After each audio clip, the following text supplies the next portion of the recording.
কথার আজকের পর্বের শুরুতে আমরা দেখতে পাই কাবাডি খেলার উত্তেজনা ভরে গেছে চারপাশে।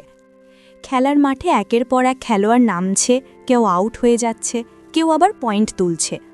জুনি মাঠে নেমে গেলেও অঙ্কিত তাকে আউট করে দেয়। এরপর মাফিন মাঠে আসে, কিছুক্ষণ খেলেও সেও আউট হয়ে যায়। একে একে খেলা জমে উঠতে থাকে। ঠিক তখনই চিকি দলে আসে, খেলার মধ্যে দারুণ লড়াই করে শেষ মুহূর্তে লাইন ছুঁয়ে দেয় কথা। ফলে অগ্নির পুরো টিম আউট হয়ে যায় আর জয় ছিনিয়ে নেয় কথাদের দল অর্থাৎ ক্রিকেট টিম। মাঠে ছড়িয়ে পড়ে আনন্দের জোয়ার। এদিকে লালি গুন্ডাদের সাথে ফিসফিস করে কথা বলছে। সে জানাচ্ছে সময় আসলেই সুযোগ বুঝে বাচ্চাদের তুলে নিতে হবে। অন্যদিকে খেলার জয়ের আনন্দে মাফিন চিকিকে জড়িয়ে ধরে বলে, আলাদা টিম হলেও তারা আসলে এক। দুই বোনের সেই ভালোবাসা দেখে সবাই অভিভূত হয়ে যায়। জুনি কথাকে ইঙ্গিত করে বলে, দেখো ওরা ছোট কথার ছোট জুনি, আমাদেরই মতো হচ্ছে।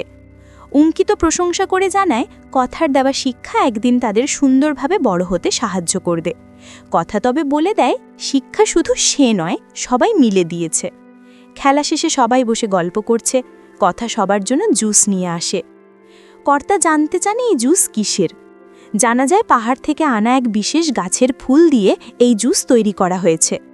কর্তা বলেন নবীনদের বেশি করে দিতে, কারণ ওরা একটু দুর্বল। ঠিক তখনই অগ্নি এসে ঝামেলা বাঁধায়। সে রাগ করে বলে ওঠে, মাফিনকে টিমে নেওয়াটাই ভুল হয়েছে। এ নিয়ে কর্তা আর অগ্নির মধ্যে তর্ক শুরু হয়। কর্তা বলেন, এই খেলা কোনো প্রফেশনাল গেম নয়, বরং ইমোশনাল গেম। কিন্তু অগ্নি নিজের মতো করে জবাব দিতে থাকে। পুরো পরিবেশ অশান্ত হয়ে ওঠে।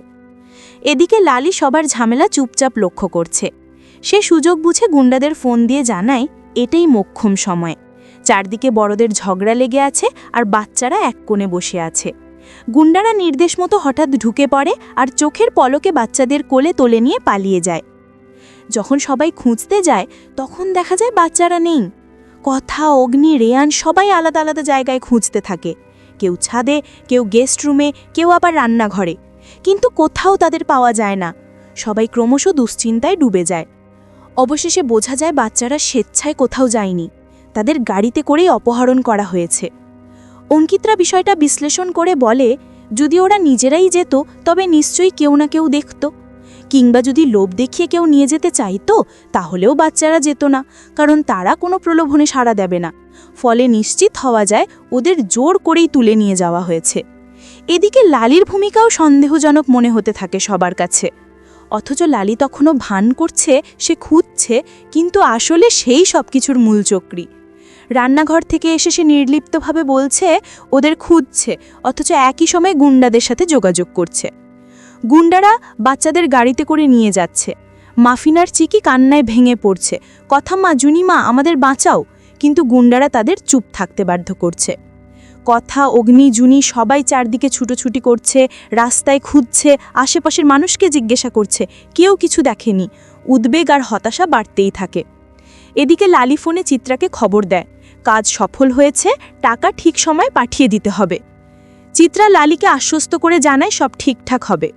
চিত্রা আরও জানায় সে আসলে প্রথমে শুধু চিকিকে কিডন্যাপ করতে চেয়েছিল, কিন্তু তখন সবাই বুঝে যেত যে এটা তারই কাজ, তাই বাধ্য হয়ে মাফিনকেও কিডন্যাপ করতে হলো। চিত্রা হুমকি দিয়ে বলে, এখন দেখি কথা কিভাবে নিজের পরিবার আর সন্তানদের বাঁচায়। বাচ্চারা এখন তার হাতে। আর এখানেই শেষ হচ্ছে আজকের পর্ব।